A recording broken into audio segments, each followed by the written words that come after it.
Hey, what's going on, guys? What's happening? YouTube, you guys have tuned into Rules for Rebels, and in today's video, we're going to be kind of following up on and piggybacking off of a story we did about a week ago.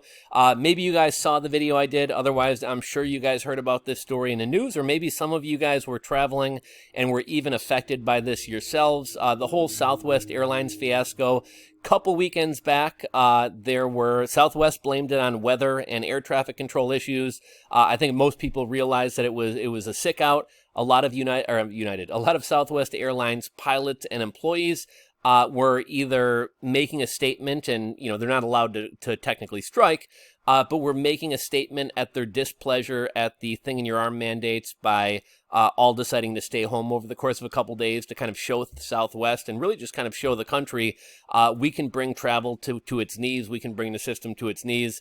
Don't mess with us, kind of.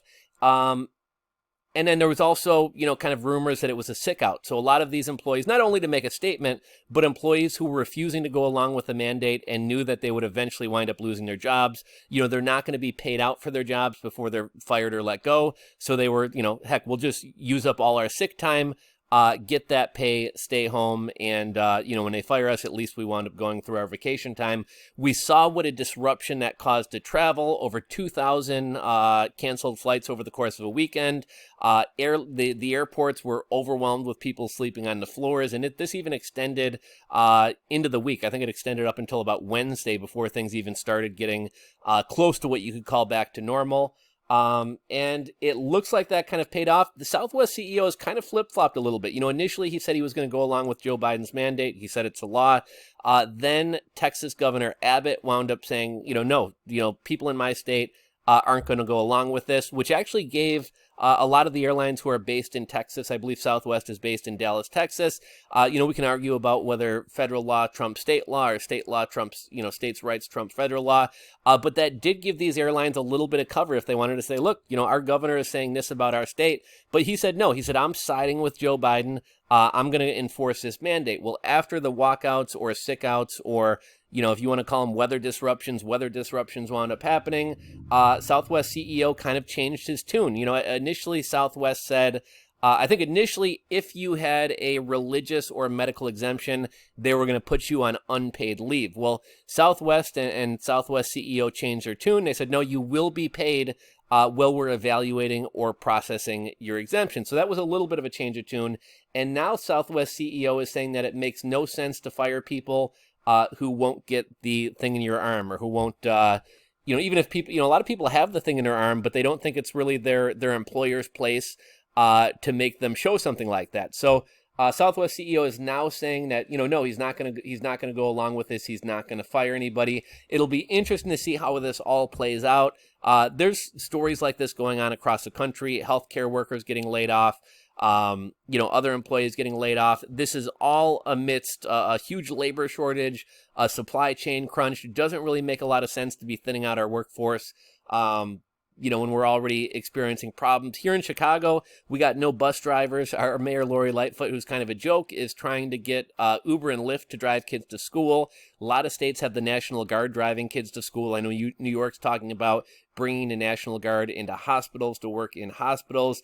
And now Lori Lightfoot is kind of going at it with the Chicago Police and the Chicago Police Union. And she said, we have a backup plan. If we wind up losing a bunch of officers, or if a bunch of officers refuse to, I guess they have to go into some state system and say that they've had the thing in their arm. And so some people are just refusing to get it. Other officers have it, but are just refusing to log into the system and identify themselves one way or the other as having it or not having it. So she said, we'll get rid of these police officers, and we'll get police officers from the suburbs to come in here and help us out. Pretty much resounding no from all the sheriff's departments and police departments in surrounding cities and surrounding suburbs. They said, no, you brought this on yourself. We're not going to lend our officers to come in there and work in Chicago. So Chicago, in another story, I was actually going to talk about this in another video. Chicago is following in the footsteps of San Francisco. San Francisco is a nightmare. 85% of the restaurants have closed, and you guys have probably heard about how they don't prosecute shoplifters who steal up to $1,000. So people are just blatantly walking out of stores. I was actually going to do a video about this. People are just blatantly walking into stores and walking out with hundreds of dollars worth of items. And it's gotten so bad. A lot of grocery stores, Targets, things like that, lock up razors and Preparation H and small items that are expensive but would be easy to put in your pocket. But here, even big items. Look, Tide Pods. You have to go get them. I'm getting way off track here, but you have to get an employee to get Tide Pods out for you. Almost everything in the store is locked up. People are just walking around the stores, drinking drinks. People are just eating candy out of packages. Who doesn't love Reese's Pieces, right? They're delicious. Again, everything locked up. Toothbrush heads. Water bottles. What's a water bottle cost? Like $8.99. They're locking up water bottles. Dove body wash. What is that? Like $2 or $3? They're locking that up. I mean, everything's locked up. And Chicago said, that worked out so well in San Francisco that we're going to do that as well. So Chicago is also not going to prosecute shoplifters who steal up to $1,000 worth of goods. Again, I'm getting way off track, but just trying to kind of highlight the craziness in Chicago. But let's hop into this article. Makes no sense that Southwest Airlines says it won't fire workers who don't get the thing in your arm. So not really sure how this is going to play out. Southwest CEO, again, has flip-flopped a couple times. So he, as November or January, or at this point, Biden did a press conference, but he hasn't actually signed an executive order, nor has OSHA made any mandates. And even if those two or one of those things were to happen, it's questionable whether they even have the power to do that. So we'll see kind of how all that winds up playing out. So I wouldn't put it past the Southwest CEO to flip-flop again, but here's how things stand right now. Southwest Airlines CEO said the company will not fire employees who do not get the thing in your arm by December 9th, following a Biden administration mandate that was announced last month for federal contractors. Obviously, the airlines are considered federal contractors, both because they can be called in during wartime to help the military, and also because they help transport U.S. mail. That's kind of how they make some of their money. In the cargo hold, they'll move around mail. I've heard that Southwest government contracts only make up about 2% of their revenue. I didn't get a chance to look into that to see, kind of how, to see if that really is the case. But if that is the case, if your choice is lose 2% of your revenue in government contracts, or lose a significant portion of your pilots and employees, I would think that you'd give up the government contracts. In a statement to news outlets Friday, Dallas-based carrier confirmed to Fox News it does not want to lose any employee over President Joe Biden's mandate, adding that firing a worker over the thing in your arm makes no sense. It came a day after Southwest CEO Gary Kelly made similar announcements during an earnings call. This is an evolving process working with the government in terms of what they expect. And very clearly, we wanted our employees to know that nobody is going to lose their job on December 9th if we're not perfectly in compliance, Kelly said, according to news reports. The Epoch Times has contacted Southwest for comment. It's a work in progress, and we're going to continue working in good faith to meet the requirements of the executive order.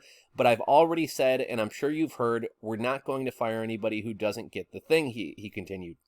Biden's mandate will start on December 8th, requiring federal contractors to make sure their workers have the thing. Employees can be granted a medical or religious exemption, which is a change from what a lot of other airlines are doing, and I believe a change from how Southwest had announced how they were going to handle things earlier. But Kelly's and Southwest announcement this week marks a reversal in the carrier's thing in your arm stance.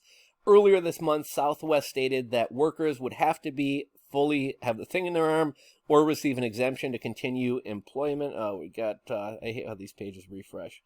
To